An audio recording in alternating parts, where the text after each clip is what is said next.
Hey mga Spart, kamusta kayo? At sa vlog ngayon mga Spart, pag-uusapan po natin ang mga sikreto para palagi kang nasa isipan ng isang lalaki.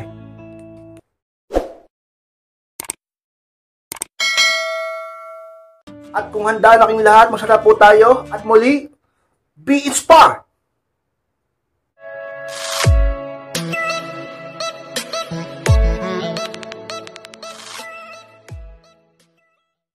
At ang unang sikretong dapat mong gawin kay inspired upang ang isang lalaki ay palagi kang nasa isip niya is huwag sumobra sa pakikipag-usap sa kanya.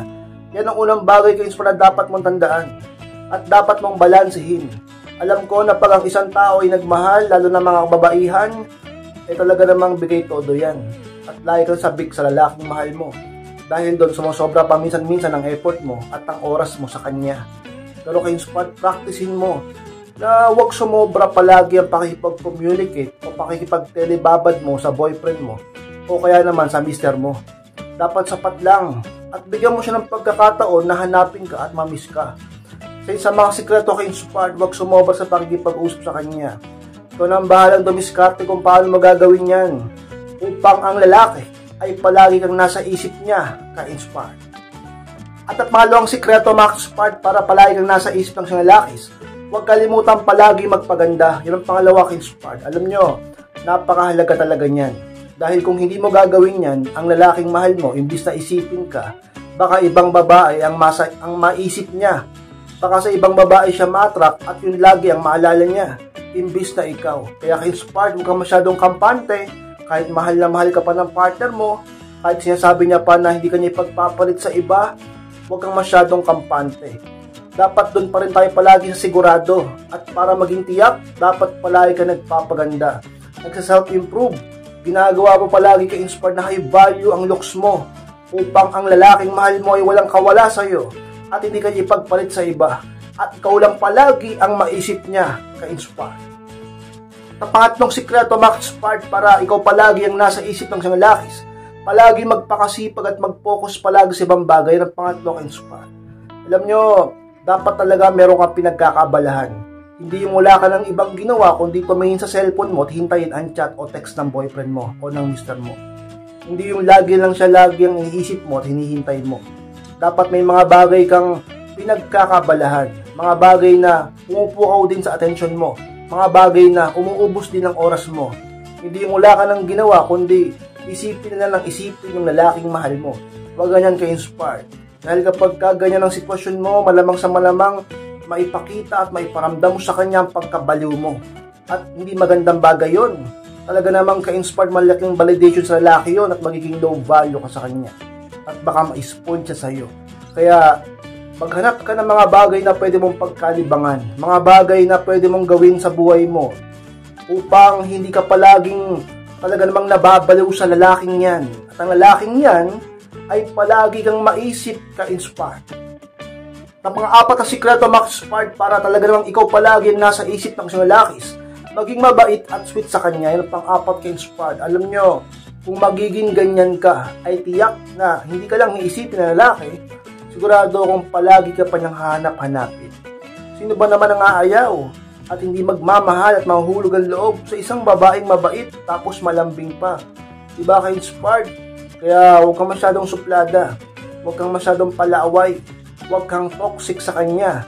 Pigilan mo palagi ang toyo mo, maging mabait ka at maging sweet ka sa boyfriend mo, sa asawa mo, upang siya palagi talaga namang mahalin ka. Dahilan kung bakit iisipin kanya, ka-inspired.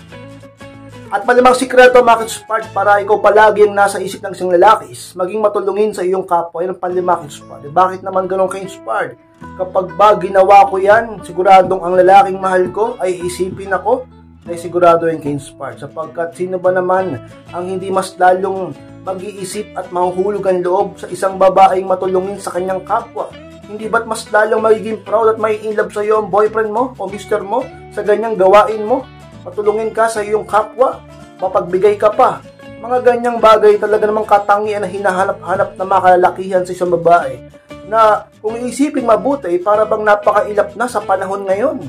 Kaya huwag kang tumulad sa iba, maging mabait ka, maging matulungin ka sa iyong kapwa-tao. Talaga naman ang lalaking mahal mo ay siguradong papahalagahan ka sapagkat makikita niya ang halaga mo at palagi kayo nang iisipin at ipagmamalaki ka pa niya ka-inspired.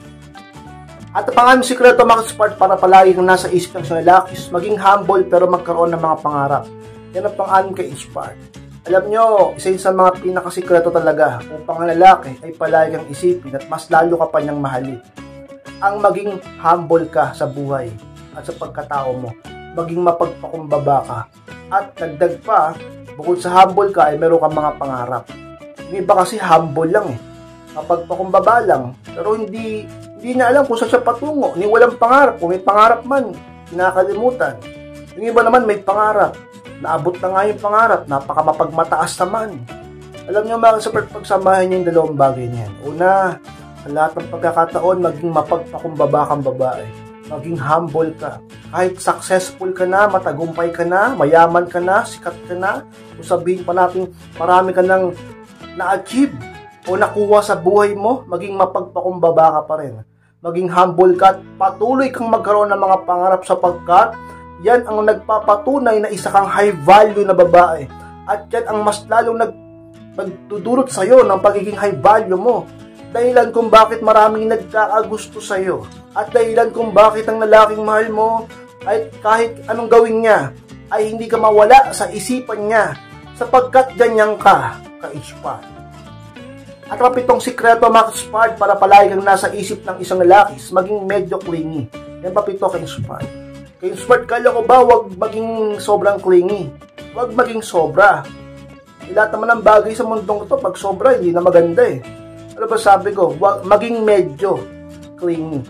Diba? Maging medyo clingy. Kasi gusto din yan. Kahit kayo naman eh. Gusto nyo rin na minsan, o yung iba pa nga sa inyo, gusto madalas malambing, or romantic, or sweet, or sabi natin, clingy yung boyfriend mo, mister mo sa'yo. Ganoon din na lalaki. Ganoon din kami. Medyo lang ha. Huwag yung OA. Huwag yung sobra. Diba? Para talaga namang maging romantic, lalo kapag nagde-date kayo, or nag-uusap kayo kahit pa LDR kayo, or sabihin natin magkausap kayo. Diba? O kahit naglalabing-labing kayo dyan, talaga naman, maging medyo clingy ka sa kanya. Medyo lang upang ang lalaki ay talaga namang maramdaman ang pag-ibig at pagmamahal mo. At dahil doon, di niya makakalimutan, lagi kanyang iisipin, ka-inspired. At pangulong sikreto mga ka-inspired para palagi kang nasa isip ng isang lalaki, huwag mong isuko agad ang lahat sa kanya. Pangulo ka-inspired at pinakahuli. Napakahalaga niyan. Kung ibibigay mo lahat agad sa lalaki, bubuhos mo lahat agad sa kanya, ay tiyak ang lalaki ay imbis na mas lalo kang pahalagahan ay baka talaga namang bumaba ang tingin niya sa iyo. Sapagkat nagiging easy to get ka sa ganyang klaseng bagay at sitwasyon at diskarte. Kaya naman magpa-hard to get ka, talaga namang may pagka-mysterious ka dapat. Huwag kang todo bigay. Huwag mo ibubuhos lahat. Huwag mo agad isusuko ang lahat sa kanya. Upang palagi kanyang paghirapan, palagi ka pa rin ang isipin. Yan ang tandaan mo. Kaya sa iba dyan, na talaga namang may experience man o wala, single man o may partner na, matagal na sa isang relasyon o hindi pa, lagi mong tandaan yan. Kahit ano pang sitwasyon nyo ngayon, dapat kapag nagmahal ka, dapat eksakto lang. Sikapin mo na talaga namang magtira palagi sa sarili mo. At sikapin mo ka-inspired, huwag siyang masyadong mabalidate. Kaya sa mga sikreto upang ang lalaking mahal mo, lumaki ang ulo, at lagi ka pa rin niyang isipin at pahalagahan ka-inspired. So mga ka-inspired lang, para mas salamat po mga ka-inspired sa pagtapos po ng vlog nito. Tapos kung kalimutan na mag-like, comment, share na rin po upang makatulong din po tayo sa iba. Sa mga di pa po subscribe na po mga ka-inspired, click ko na rin para notification bell upang mag-update update kayo pag may bago po akong upload. Sa mga gusto magpa-coaching o magpa-advise, message lang po ako sa aking Facebook at may profile picture ko at i-chat ko lang po ako sa Messenger. Ako po magre-reply sa inyo. Pag-usapan rin yung problema sa pag-ibig at relasyon. Maraming salamat mga ka-inspired. Mag-ingat po kayong lahat. Mahal ko po kayo. At muli, be inspired!